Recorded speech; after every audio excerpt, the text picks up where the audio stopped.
সীমা daily blogging চ্যানেলে আবার একটি নতুন ভিডিওতে এলে আপনাদের সকলকে আবার একটা স্বাগত। আশা করবো আপনারা সকলে ভালো আছেন, সুস্থ আছেন, যে যেখানেই আছেন আর যেখান থেকে আপনারা আমার ভিডিওটি দেখছেন। আজকে হয়ে গেল প্রভু জগন্নাথ দেবের রথযাত্রা। তো আজকে সকলের রথযাত্রা কিরকম ভাবে কাটাচ্ছে। আমার বাড়িতে রথ টানা হয় না, তো কিন্তু একটা নিয়ম করে আমার শাশুড়িমা বলে যে আজকে রথের দিনকে খিচুড়ি আর পায়েস এগুলো রান্না করতে হয়। যদিও প্রভুকে কিন্তু আমরা দিই না, আমি যেমন নিত্য সেবা ঠাকুরের করি সেরকমই আমি আজকে প্রভু জগন্নাথের চরণে ফুল দিয়েছি আর ভোগাদি লাগিয়েছি। পুজো অনেকক্ষণ হয়ে গেছে। তারপর আমি চলে এসেছি সকলের টিফিন। আজকে টিফিনটা করেছে মিঠি। আজকে যেহেতু মানে রথযাত্রা, তার জন্য আজকে মিঠিদের ছুটি। মিঠি আজকে বাড়িতেই আছে, বাড়িতে এখন নেই। মিঠি গেছে বাবার সঙ্গে অফিসে নেমন্তন্ন আছে, সেখানে গেছে। তো আজকে সকালে টিফিনটা মিঠি বানিয়েছিল, তাই আমি এদিকে আর আসিনি। আমি এদিকে চান টান করে স্কুলে ইউনিফর্ম কাচতে কাচতে দিয়েছি। এগুলো করে টোরে আমি এখন পুজো টুজো করে চলে এসেছি। আর এখন হচ্ছে আজকে দুপুরে লাঞ্চ। আজকে লাঞ্চে হবে তোমাদের ওই বললাম খিচুড়ি ভাজাভাজি, ওই আর কি। প্রভু জগন্নাথ দেবকে স্মরণ করে আজকে আমাদের ওইটুকুই হচ্ছে নিরামিষ। আর এদিকে এখন আমি করছি সিমাইয়ের পায়েস। তো চলো, অবশ্যই তোমরা প্রভু জগন্নাথের আশীর্বাদ সকলের মঙ্গল করুক, সকলে ভালো থাকো। আর চিত্তালয়ের মাঠে তো এখানে রথ বেরিয়ে গেছে। আমি লাইভ দেখছিলাম খানিকক্ষণ, নালে ব্লগটা অনেকক্ষণ আগে শুরু করা যেত। একটু দেখছিলাম আর কি, নিজের ব্লগ গুলো বা ফেসবুক লাইভে দেখছিলাম চিত্তালয় মাঠে আজকে রথ বেরিয়ে গেছে, রথ চলছে। তো একবার পারলে বিকেল দিকে যদি যাই তো অবশ্যই তোমাদের সঙ্গে শেয়ার করবোই। সকালে চরম ভিড়। এদিকে নিয়ে যেতে গেলে ভয় লাগে।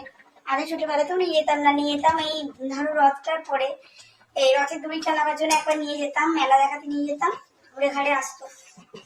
কিন্তু রথের দিন আমি নিয়ে যাই না, এত ভিড় থাকে। বাচ্চা ছেলে এখানে আমাদের যখন অজ্ঞান মাসে মা ভিরেঙ্গি মা চেঞ্জ হয়, এত ভিড় থাকে, আমি ওকে মাথার উপর তুলে নিতাম।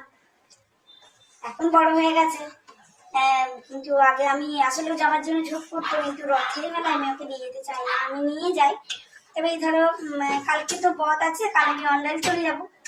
আমার মায়ের বাড়িতে হয়, আমি প্রতিবার তোমার সঙ্গে সেটা শেয়ার করি। তো এখন করছি আমি পায়েস। চলো তোমাদের সঙ্গে সবটুকু শেয়ার করবো, ব্লগে অবশ্যই সঙ্গে থাকবে। আর কালকে যে পটলের রসা রেসিপিটা আমি তোমার সঙ্গে শেয়ার করেছি, অবশ্যই বাড়িতে ট্রাই করো। কেমন লাগছে সেটা সিমাই পায়েস, ঠিক আছে? সিমাই কমপ্লিট হয়ে গেছে।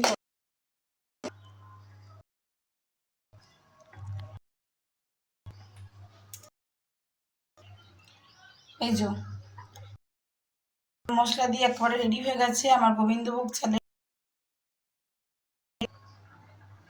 সেখানে করেছি বেগুন ভাজা, এখানে করেছি একদম ক্রিস্পি আলু ভাজা, আর এই যে দেখালাম একদম ঘি দিয়ে রেডি করে রাখা আছে, ঘি গরম মশলা দিয়ে আমার খিচুড়ি। আজকে প্রভু জগন্নাথের মানে আজকে রথযাত্রা উপলক্ষে আমাদের এই হয়েছে দুপুরের লাঞ্চ। ওটা মালাই ছিল, মালাইটি তুলে লাঞ্চে কি করলাম সেটা তো তোমাদের সঙ্গে শেয়ার করলাম। পায়েসটা হোক আর পাঁপড় ভাজবো। রথযাত্রা পাঁপড় ভাজবো না তা হয়নি, পাঁপড়টা ভাজবো, বাট খেতে বসে ভাজবো বলেই পাঁপড়টা এখনো ভাজেনি। ঠিক আছে, তাহলে ব্লগ অবশ্যই সঙ্গে দেখো আর দেখে দেখো আজকের ব্লগটা। আশা করবো আজকের ব্লগটা তোমাদেরকে অন্যদিন রেডি হয়ে গেছে। আর আমি উপর থেকে একটুখানি কেশর দিয়ে দিয়েছি, কেশরের একটা বেশ ভালো কালার আর ফ্লেভারটাও আসে। দিয়ে কিছুটা কেশর দিয়ে দিয়েছি, হালকা নেড়ে দিই, তাহলেই রেডি হয়ে গেল আমার আজকে।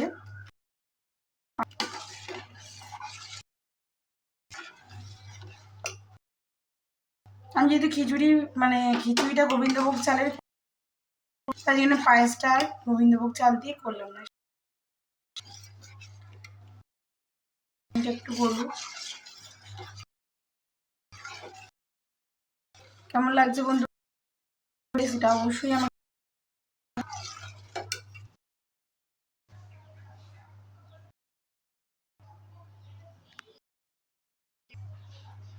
এখানে এক থালা পাপড় ভাজা হয়ে গেছে। আমি এগুলোকে প্লাস্টিকে ভরে রেখে দেবো।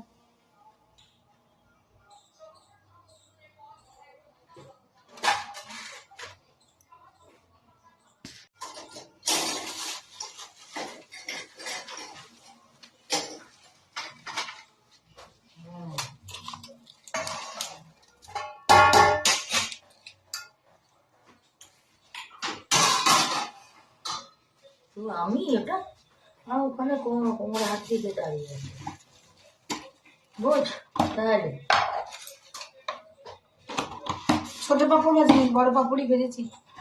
চলো তাহলে, শাশুড়ি মা নিয়ে চলে গেছে, পায়েস দিয়ে দিচ্ছি মাকেও, আর মায়ের বাকি সমস্ত ভাজাভুজি আর খিচুড়ি নিয়ে চলে গেছে, আর পাপড়গুলো তো ভেজে দিলাম, তোমাদেরকে দেখালাম।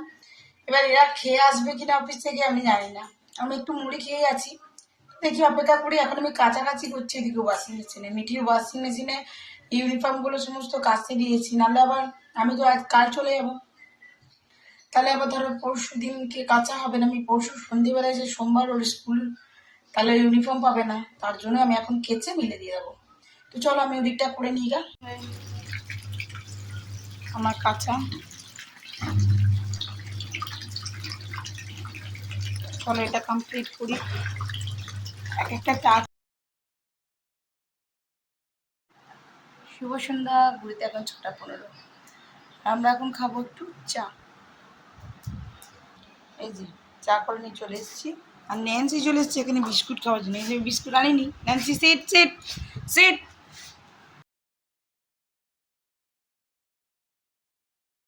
সো ঘড়িতে টাইম এখন 9:37। আমি গেছিলাম বাজার, কেননা কালকে তো বিপত্তারিণী পুজো, আর বিপত্তারিণী পুজোর জন্য আমি কাঁঠাল টানতে নিয়ে গেছিলাম, তোমাদেরকে দেখাবো অবশ্যই। আর চলো দেখাই, 7 কেজির উপরে ওয়েট। এটা আমি বয়ে নিয়ে চলে এসেছি ব্যানাচিদি বাজার থেকে। আর কালকে আপনাদেরকে যে দোকানটা দেখালাম ওখান থেকে নিয়ে চলে এসেছি রুটি, ঠিক আছে। আর আমি যেহেতু রুটি খাবো না, আমি খিচুড়িটা আছে একটুখানি, ওটা খেয়ে নেবো। আর এই যে এবারে নিয়ে এসছে ওরা চিলি চিকেন খাবে, তো এইটু এবার দিয়ে দেবো ওদেরকে রাতে ডিনারটা। তো আজকের মতন এইটুকু, সকলে ভালো থাকবেন, সুস্থ থাকবেন। সো আবার একটি নতুন ভিডিওতে, নতুন ব্লগে আপনার সঙ্গে আমার খুব তাড়াতাড়ি দেখা হবে। ততক্ষণের জন্য বিদায়, সকলে ভালো থাকবেন, সুস্থ থাকবেন, টাটা, গুড নাইট, শুভ রথযাত্রা।